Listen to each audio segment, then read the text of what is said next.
What does it feel like when the sky itself turns against you? On a humid morning over Borneo, the stillness was broken by a distant growler at first, then swelling into a thunder that shook the earth. Civilians in Balikpapan looked up in alarm, shading their eyes against the glare of the sun. The silhouettes came into view. Allied bombers, black shapes cutting through the blue. Within seconds, the first bombs were away, slicing downward. And then the world erupted. The oil depot that the Japanese had long considered untouchable burst into a tower of fire. The ground shook, windows shattered for miles, and a column of thick black smoke began clawing into the heavens. Soldiers on the ground scrambled for cover, shouting orders lost in the roar. Some ran toward anti-aircraft guns, fumbling with ammunition, while others froze in disbelief at what they were witnessing. The air quivered with concussive shockwaves as tank after tank detonated. Flames leaped into the sky like a living monster, feeding on the very fuel that had powered Japan's empire to the men on the ground. It was as if hell had been torn open. And to the Allied crews above, weaving through bursts of flak and the streaks of tracer fire, it was the moment of truth, the culmination of weeks of planning and the gamble of their very lives. They had come to strike at the heart of Japan's war machine. But how did this moment come to be? Why was Balikpapan, a port city on the far reaches of Borneo, so vital that Allied airmen were willing to risk everything just to set it aflame? To answer that, we must step back. By the early 1940s, Japan's war machine was a hungry beast. Its tanks, ships, and aircraft consumed vast amounts of fuel, and yet Japan had almost no oil of its own. This single weakness shaped its every move. When Tokyo's leaders looked across the seas, their eyes fell on the rich oil fields of the Dutch East Indies. Places like Balikpapan in Borneo were more than names on a map, they were lifelines. The veins through which the empire's power flowed. When the Pacific War erupted, Japan moved swiftly.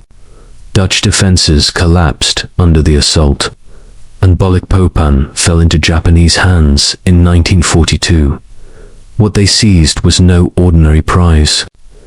The refineries and oil storage facilities of Balikpapan were among the most productive in Asia. Massive tanks dotted the coastline. Pipelines snaked through the jungle. And the port itself served as a vital hub for shipping crude oil and refined fuel across the empire. From these installations, Japanese warships could steam out to the far Pacific, their fuel tanks brimming. Fighters and bombers lifted off runways, knowing they had the fuel reserves to return again and again. Without Balikpapan, without the Dutch East Indies, Japan's dream of empire might never have left the shore. But with it, their ambitions stretched across oceans. It is no exaggeration to say that oil powered the rising sun, yet this strength carried within it a hidden vulnerability. The empire had grown accustomed to believing Balikpapan was beyond the Allies' reach. Thousands of miles separated it from Australian airfields. Japanese defenses, both on the ground and in the skies, were designed to make any attacker pay dearly. To Tokyo, the logic was simple. The oil was safe, but war has a way of overturning assumptions. By 1943 and 1944, the tide of the Pacific War was slowly shifting. American carriers ranged farther and farther.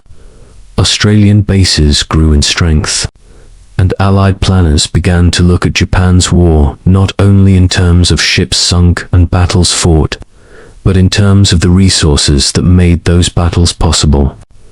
They asked a simple, brutal question: what if we strike at the oil itself? This was not a new idea. Strategic bombing had always been about crippling an enemy's industry. But Balikpapan was different. It was distant, dangerous, and guarded. To reach it meant flying hundreds of miles over open ocean, often at the limits of fuel capacity. To strike it meant braving one of the most heavily defended oil ports in Southeast Asia. And to escape it meant outrunning Japanese fighters that would claw at their bombers all the way home. And yet, the prize was irresistible. Each gallon of oil burned at Balikpapan was a gallon not fueling Japanese destroyers or Zero fighters. Each tank set aflame was a blow not just to the Empire's war plans, but to its very survival. Allied commanders knew the risks. They also knew the rewards. And so the plan began to take shape. The men chosen for this mission were not naive. They were airmen who had seen friends fail to return, who knew the bitter taste of loss. Yet, when the orders came down to strike at Balikpapan itself, they understood the weight of what they were about to attempt. Letters were written, goodbyes quietly said. As preparations moved forward, in the eyes of the Japanese, their lifeline was secure. But in the minds of the Allies, a daring question had been asked. Could they bring fire to the very heart of Japan's oil empire? And soon, that question would be answered in fire and smoke. The plan to strike Balikpapan was audacious, perhaps even reckless, and that was precisely why it carried the spark of genius. Allied planners stared at maps covered in red pins and arcs of flight distances, calculating fuel loads, bomb capacities, and the exact timings that might give them even a sliver of a chance. The distance from Australian bases was punishing. The bombers would need to fly for hours over featureless seas, skimming clouds, vulnerable to the slightest navigational error. Every gallon of fuel mattered. Every pound of weight had to be accounted for. Pilots studied their routes, knowing that if a storm caught them, or if a Zero intercepted them too far from home, there would be no return. And still, the idea persisted, strike the very heart of Japan's oil lifeline. The debate was fierce. Some commanders argued it was too far, too dangerous, a waste of men and machines that were already stretched thin.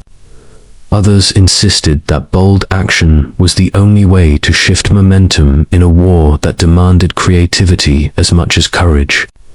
Slowly, through persistence and conviction, the plan solidified. Navigation crews were drilled relentlessly, charts marked with the smallest details of coastline and current. Bomb loads were selected with precision, incendiaries to ignite storage tanks, high explosives to rip open refineries. Mechanics prepared the aircraft with obsessive care, knowing a fouled engine or a leaking fuel line could mean death hundreds of miles from safety. And then there were the men themselves, those who would fly into the teeth of Japanese defenses. They were not volunteers in the sense of stepping forward from a crowd, but in their hearts each one knew they had consented by duty, by honor, by the silent acceptance that someone had to do it. They gathered in briefing rooms lit by dim lamps, listening as commanding officers traced the lines of the mission on maps. You will strike here, the pointer tapped against Balikpapan's clustered oil tanks. Your route will take you across this stretch of sea, at this altitude, at this speed. You will encounter anti-aircraft fire. You will encounter enemy fighters. Some of you will not return. The words hung in the air, heavy but familiar, because this was the bargain of every airman. In the quiet moments before departure, the human side of the mission revealed itself. Some sat down to write hurried letters to loved ones, knowing they might never be mailed, but needing to put words onto paper all the same. Others kept silent, staring at the floor, running through mental checklists of procedures and what-ifs. One airman scribbled in his logbook, "If I fall, let it be worth something. Another clutched a photograph so worn it was nearly translucent at the edges. Beneath the steel of the bombers and the boldness of the plan were men young, exhausted, and afraid yet driven by a sense of necessity. The hours before takeoff stretched like an eternity. Engines coughed to life on the runway, roaring into steady rhythm. The vibration carried through the ground, through the bones of every crew member climbing aboard. Each aircraft seemed both a prison and a sanctuary. Cramped compartments filled with the smell of oil and canvas, yet also the only fragile shield against the vast Pacific that lay ahead. Pilots checked dials, navigators set their bearings, gunners loaded belts of ammunition with hands that trembled only slightly. And then, one by one, the bombers rolled forward, wheels lifting into the darkness, carrying their crews into uncertainty. The mission was no longer lines on a map. It was men in the sky, facing the long, lonely hours that separated them from Balikpapan. Below them stretched only the endless sea, broken by the occasional shimmer of moonlight on waves. Conversation in the intercoms was sparse, reduced to course corrections and fuel checks. Each man sat alone with his thoughts, the drone of engines a constant reminder of their fragile mortality. They knew Japanese patrols might spot them. They knew mechanical failure might strand them in the water. And still, the formation pressed on. What kept them steady was not just duty, but a deeper belief that striking Balikpapan was more than another raid. It was a chance to prove that Japan's empire, so confident, so arrogant in its reach, could bleed where it least expected. To torch those oil tanks was to light a signal fire, not only to the Japanese, but to every Allied soldier, sailor, and pilot fighting across the Pacific. It would say, "You are not invincible." As dawn crept across the horizon, the airmen tightened their harnesses and scanned their instruments. The coast of Borneo loomed ahead. Green jungle broken by the sprawling outlines of tanks and pipelines glinting faintly in the early light. The target was in sight.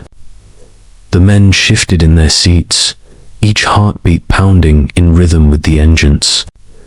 They were minutes away from plunging into the storm of fire they had feared and imagined for weeks. Balikpapan awaited them, its lifeblood of oil stored in massive tanks, ripe, vulnerable, and about to meet the fury of men who had come so far to deliver it. The impossible mission was now no longer impossible. It was here, at the edge of the jungle and the sea, where courage and desperation would ignite into history. And as the bombers adjusted their formations and prepared to dive, every man knew that the next few minutes would decide not only their fate, but perhaps the fate of an empire itself. The first bombs tumbled from their bays like silent promises of destruction. For a heartbeat the air was still, the jungle below a quiet canvas of green and steel, and then the world erupted. Explosions ripped across Balikpapan's oil fields, geysers of flame shooting skyward as storage tanks split open. Thick black smoke boiled upward in towering columns, blotting out the morning sun and rolling like a thundercloud across the harbor. The shockwave hit the ground troops first, Japanese soldiers thrown off their feet, their ears ringing, their eyes wide with disbelief. They had thought Balikpapan untouchable, shielded by distance and defenses. In that moment, their confidence crumbled with the cracking of steel and the roar of fire. Anti-aircraft guns screeched into action, belching traces into the sky.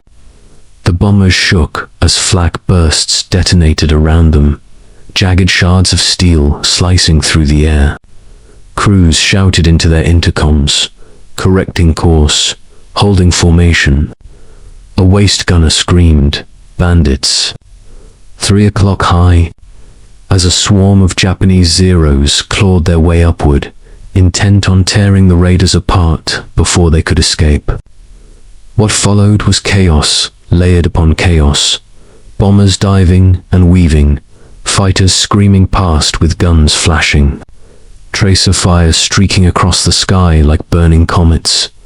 Inside one cockpit, a pilot wrestled the yoke as fragments of shrapnel punched through his fuselage, gauges spinning wildly. Smoke filled the cabin, but he refused to break formation. In the tail, his gunner raked the sky with streams of lead, forcing a Zero to peel away in a desperate climb. Across the harbor, another bomber released its payload, and a refinery erupted in an earth-shaking explosion that rippled out across the oil fields. Flames leaped higher and higher, feeding on the very lifeblood of the Japanese war machine. The air reeked of burning petroleum, a stench that carried for miles and seared itself into memory. For the Japanese defenders, the scene was surreal. Their most precious facility, the jewel of their conquest, was being reduced to a smoking ruin in broad daylight. Officers barked orders through the haze. Soldiers scrambled to man-hoses and pumps. Civilians screamed as burning debris rained down. But the inferno was beyond control. Every explosion touched off another, a chain reaction that engulfed tank after tank, until the oil depot resembled a hellish volcano spewing flame and smoke into the heavens. The bombers turned, battered but alive, pulling away from the carnage even as Japanese fighters harried their retreat. One crewman remembered later, "It felt like we had flown into the very mouth of hell, and somehow came out the other side." The men were exhausted, drenched in sweat, hands trembling on their weapons. Yet even in that chaos, a grim satisfaction settled over them. They had done it.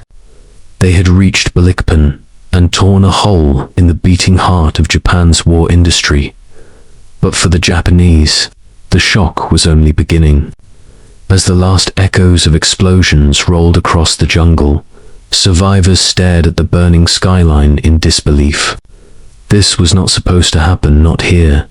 Not in Balikpapan, the fortress so far from Allied reach. Officers scrambled to send urgent reports to higher command, their messages laced with confusion and desperation. Tokyo received the first signals with disbelief. Enemy aircraft. Over Borneo.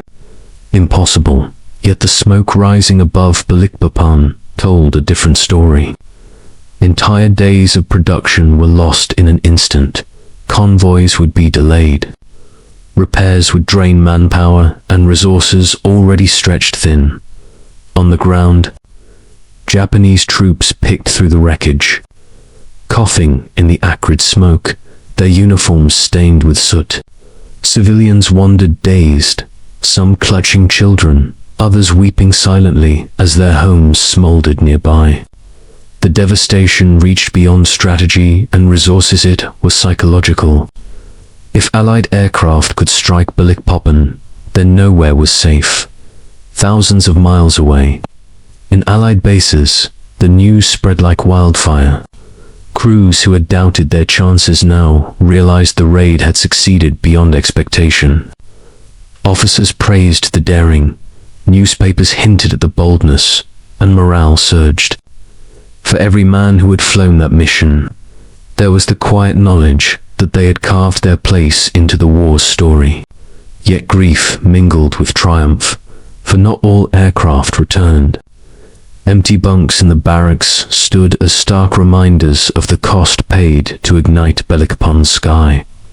Still, the strategic weight of the raid was undeniable. Japan's oil reserves were no longer secure.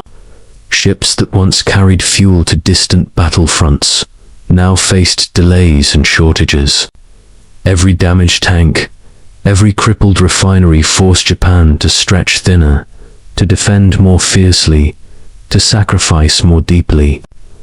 The empire that had seemed so confident now bore the first visible cracks in its armor, and yet, In the ashes of Balikpapan, one truth lingered above all others. The Japanese had been stunned, not just by the destruction, but by the realization that their enemies could reach them in ways they had never imagined. The black smoke rising from Borneo was more than the burning of oil, it was the signal flare of a shifting war. As the smoke over Balikpapan drifted higher into the skies and spread out across the horizon, the true cost of the raid began to reveal itself. Oil, the very essence of Japan's war machine, was no longer flowing as it once had. Tankers that had departed with confidence now faced delays and shortages. Convoys rerouted or halted altogether as the Empire struggled to compensate. The damage to the depots was not just a matter of fire and twisted steel, it was a wound that bled across the Pacific, reaching into every battlefield where Japanese forces fought.